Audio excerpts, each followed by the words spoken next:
अगर अभी तक आपने हमारा चैनल सब्सक्राइब नहीं किया तो अभी सब्सक्राइब करें और बेल आइकॉन को क्लिक करके हमारी लेटेस्ट खबरों से रहे अपडेट।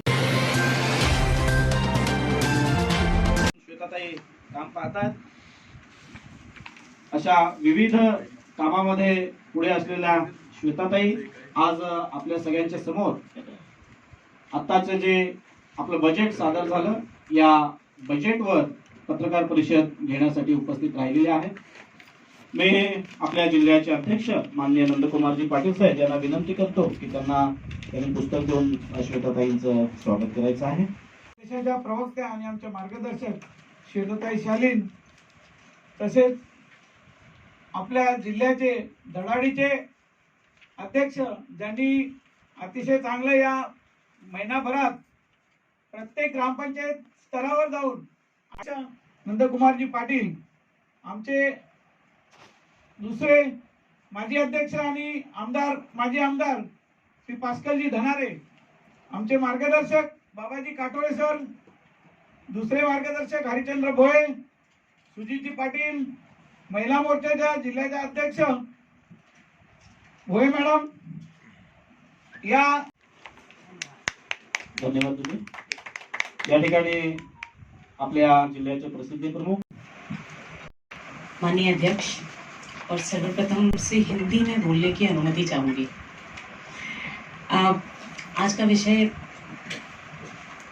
जटिल विषय है, बजट, लेकिन जितनी आसानी से मैं आपको ये बजट समझा सकती हूँ उतना समझाने की कोशिश करूँगी। इस बजट के लिए यदि मुझ जैसा व्यक्ति जिसने अपना कारोबार किया है और मैं अपनी एक छोटी सी सॉफ्टवेयर कंपनी चलाती हूँ और अब पूर्णतः पक्ष को समर्पित हूँ, ऐसा व्यक्ति यदि इस बजट को देखता है तो उसके मन में पहला जो विचार आता है वो ये है कि ये नए भारत का नया बजट है।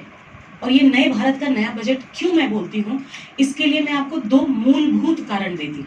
पहला, एक पुरानी सोच ये थी कि यदि आपको ज्यादा खर्चे हुए हैं तो आपको खर्चा कम करना चाहिए, आगे आप खर्चा कम कीजिए। लेकिन इस मूलभूत सोच को इस बजट ने चैलेंज किया है। और क्यों चैलेंज किया? क्योंकि इस बजट में नरेंद्र भाई मोदी ने ये बात बोली कि खर्चा बढ़ाओ, जब आप खर्चा बढ़ाओगे तब और ज्यादा कारोबार बढ़ेगा।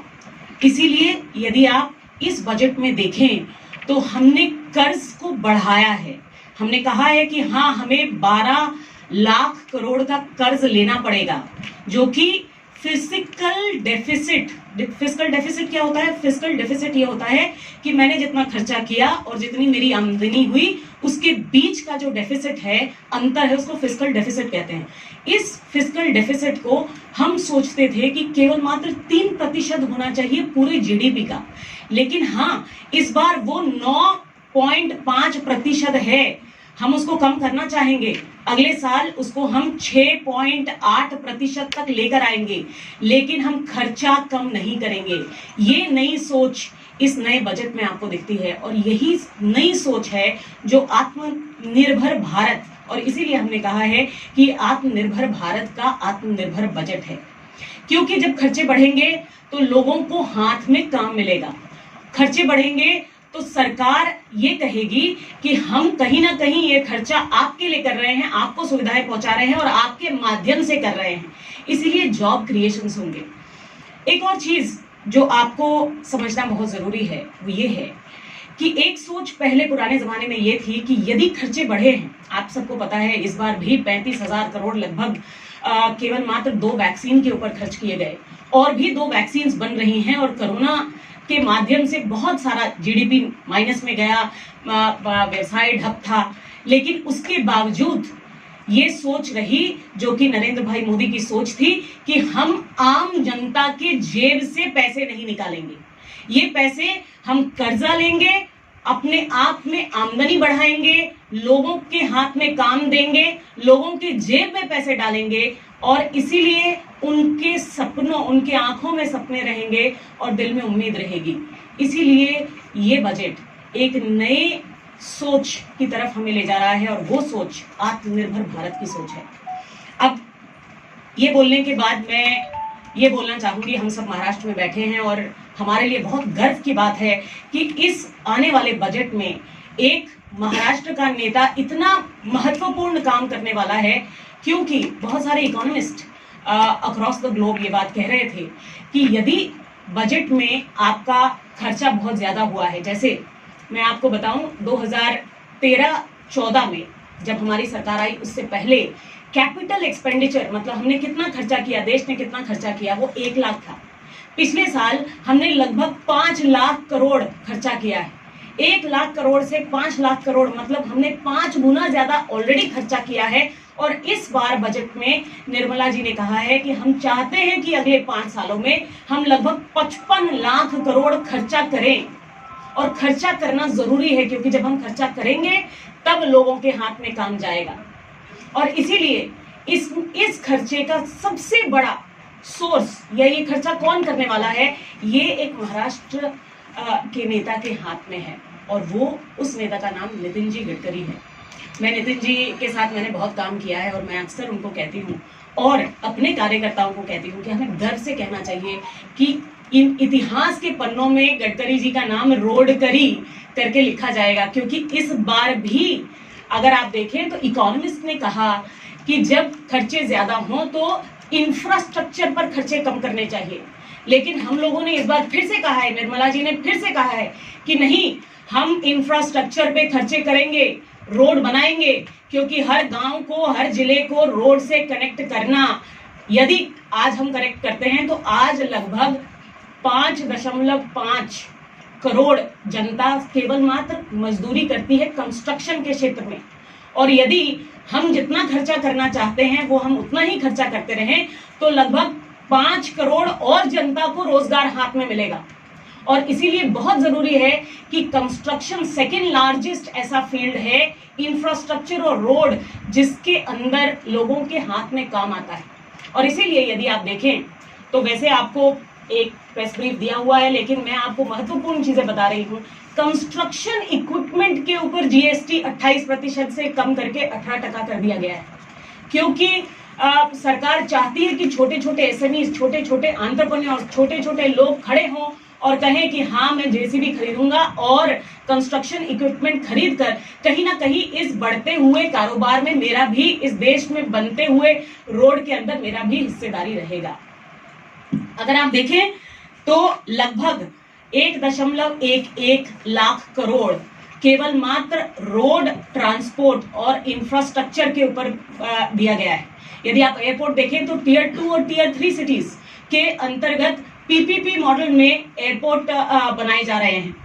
यदि आप रोड देखें तो केवल मात्र भारतमाला के तहत और NH 160 जो पालघर से होते हुए जा रही है, भारतमाला में यहाँ का एक हाईवे सम्मिलित है, आप देखेंगे लगभग 8,500 किलोमीटर के रोड बनने वाले हैं आगे आने वाले 5 सालों में।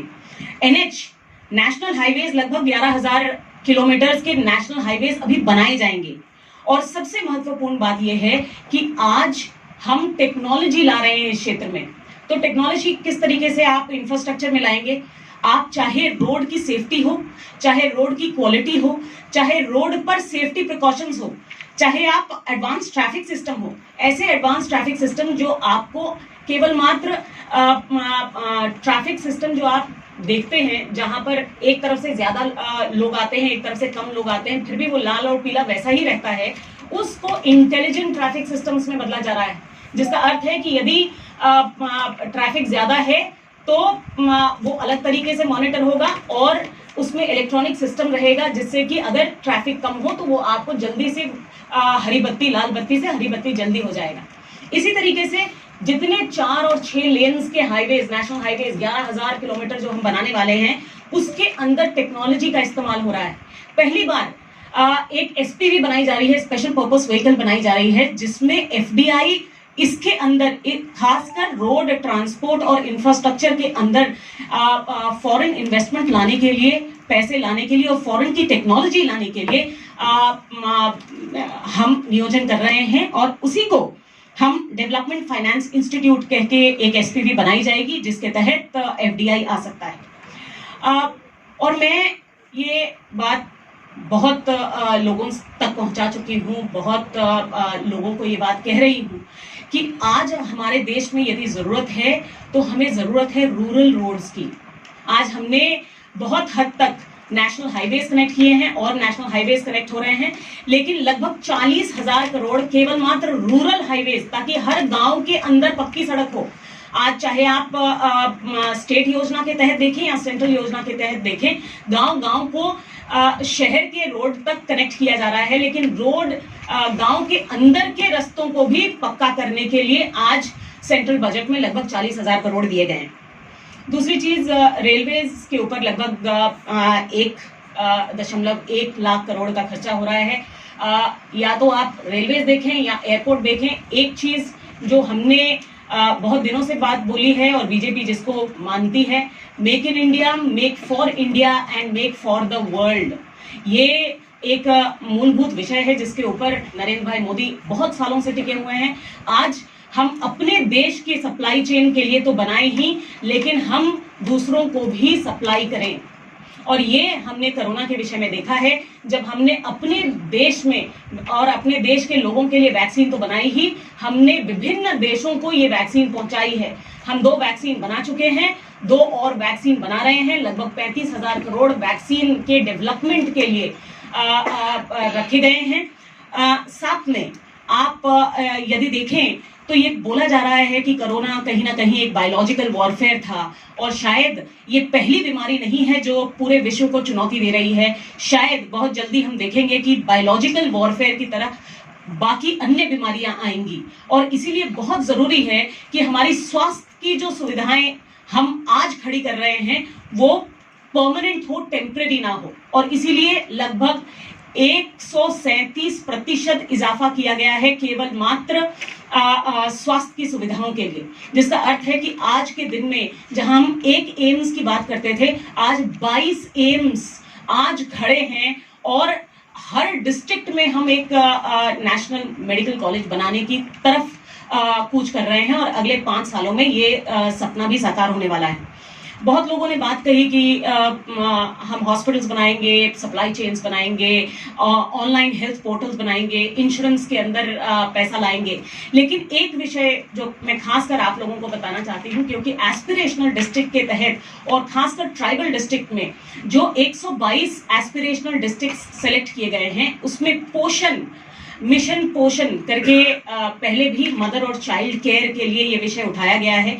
आज दोबारा से मिशन पोषण 2.0 के तहत महिलाओं के लिए और खासकर छोटे बच्चों के लिए न्यूट्रिशन की योजनाएं पहुंचाई जा रही हैं, और ये एस्पिरेशनल डिस्ट्रिक्ट में आज पालघर जुड़ा है, नंदुरबार जुड़ा है, और बहुत सारे ट्राइबल डिस्ट्रिक्ट्स जुड़ी हुई हैं। इसी के तहत आप स्वच्छ भारत मिशन अगर आप देखें तो स्वच्छ भारत 2.0, जहां पर हम कचरा नियोजन नहीं करते थे, आज तक हमने केवल मात्र ओडीएफ पे जोर दिया।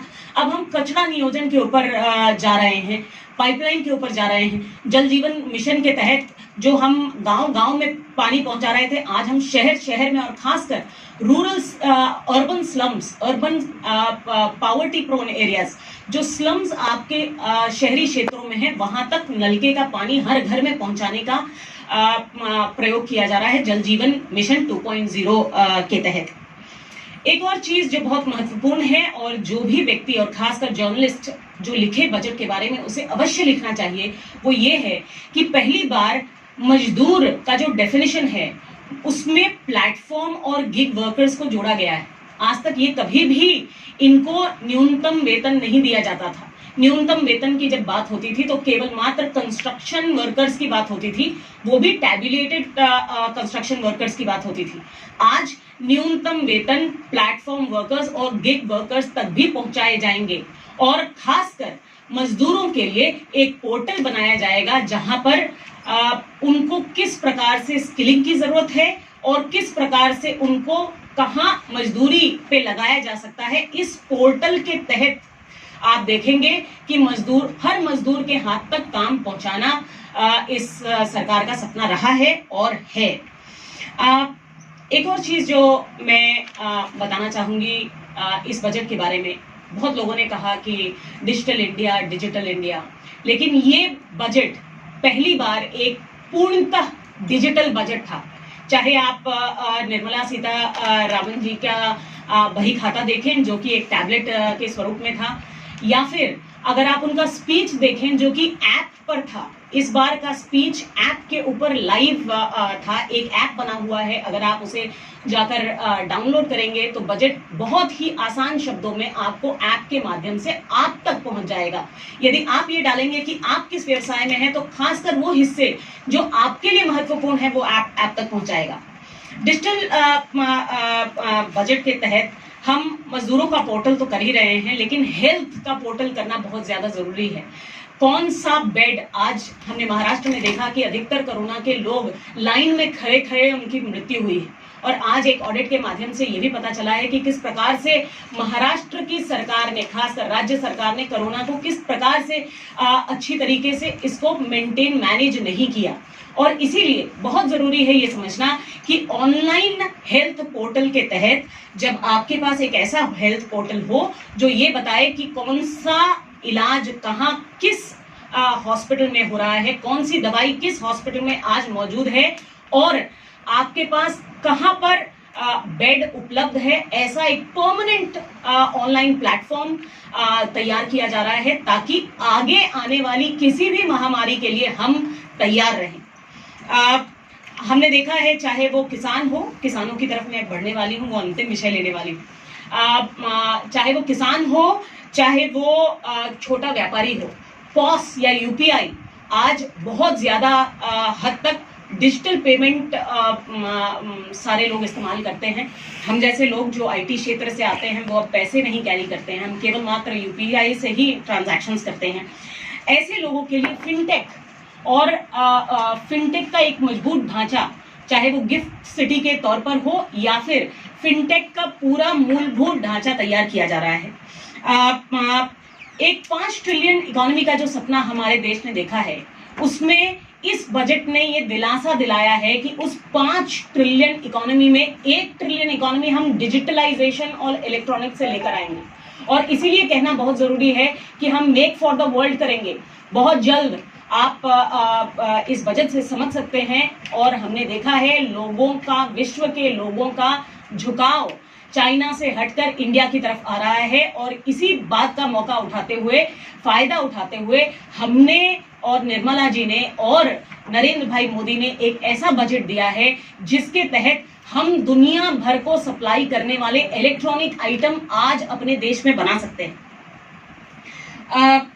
अगर आप एजुकेशन में देखें तो रोलिंग आउट एनईपी प्रोग्राम खासकर पालघर के लिए बहुत जरूरी है। एक एकलव्य शाला, यदि आप ट्राइबल एरियाज में देखते हैं तो आज हमारे पास पहले से एकलव्य शाला उपलब्ध है, लेकिन हर शाला में लगभग 35 करोड़ का इजाफा दिया जा रहा है, विच मीन्स ऑनलाइन एजुकेशन। आज यदि टीचर यहाँ पर उपलब्ध नहीं है, टीचर मुंबई में उपलब्ध है, तो वहां से ऑनलाइन एजुकेशन के तहत आपको स्किलिंग पहुंचाया जाएगा। उस एनईपी के इंक्लूजन के लिए धन्यवाद।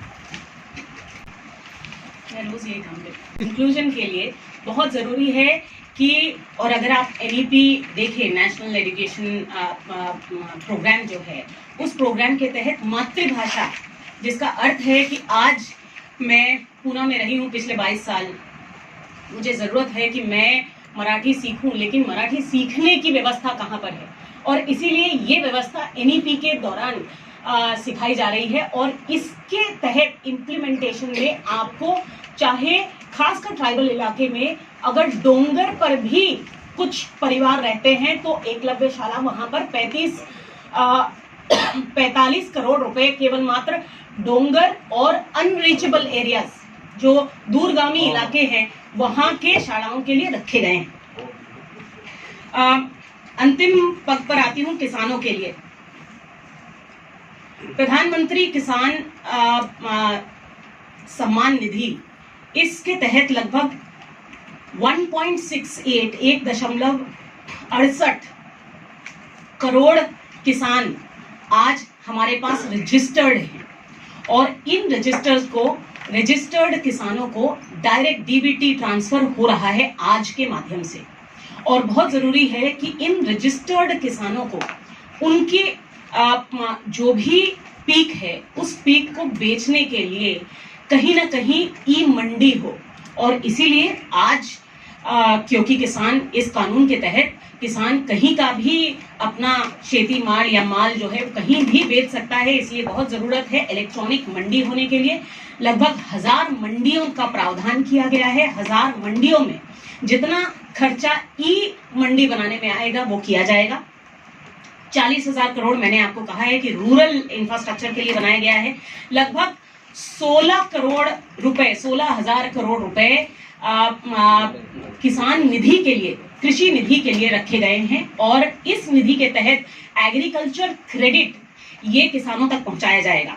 1 लाख करोड़ रुपए केवल मात्र कोल्ड स्टोरेज के लिए रखे जा रहे हैं और सप्लाई चेन के लिए रखे जा रहे हैं। ये कोल्ड स्टोरेज और सप्लाई चेन जो व्यवस्था है, उस व्यवस्था के तहत आज इन किसान के लिए जो कानून बनाए गए हैं, उस कानून से हम इस बात पे बिल्कुल विश्वास रखते हैं कि 2022 तक किसान के पास जो पैसे आते हैं वो दुपट होंगे। और वो दुपट इसलिए होंगे क्योंकि आज उन तक पहुंचाने वाले और उन तक पहुंचाने वाले जितने इंफॉर्मेशन है वो ऑनलाइन होने वाला है। आज ये समझ में आएगा कि किस चीज की जरूरत है मार्केट में जो उनको उपजाना चाहिए, और अंत में उनको माल बेचने का प्रावधान भी ऑनलाइन किया जाएगा। और इसीलिए किस प्रकार से ट्रैक किया जाए कि किसानों की जो पूरी उपज है वो दुपट हो रही है या नहीं, किसान की आमदनी दुपट हो रही है कि नहीं, इसका पूरा प्रावधान ऑनलाइन और डिजिटली किया जाएगा। इसीलिए ये बजट एक पूरा डिजिटल बजट है। हमारी रीढ़, इस पूरे बजट की रीढ़ एक टेक्नोलॉजी से बनाई जाएगी, ट्रांसपेरेंसी के ऊपर बनाई जाएगी। और यदि मैं इस बात को बोल चुकी हूँ, दोबारा बोलना चाहती हूँ कि इस बजट में एकमात्र मूल ये बात रही कि हर जेब में पैसे होना चाहिए और हर हाथ में काम होना चाहिए।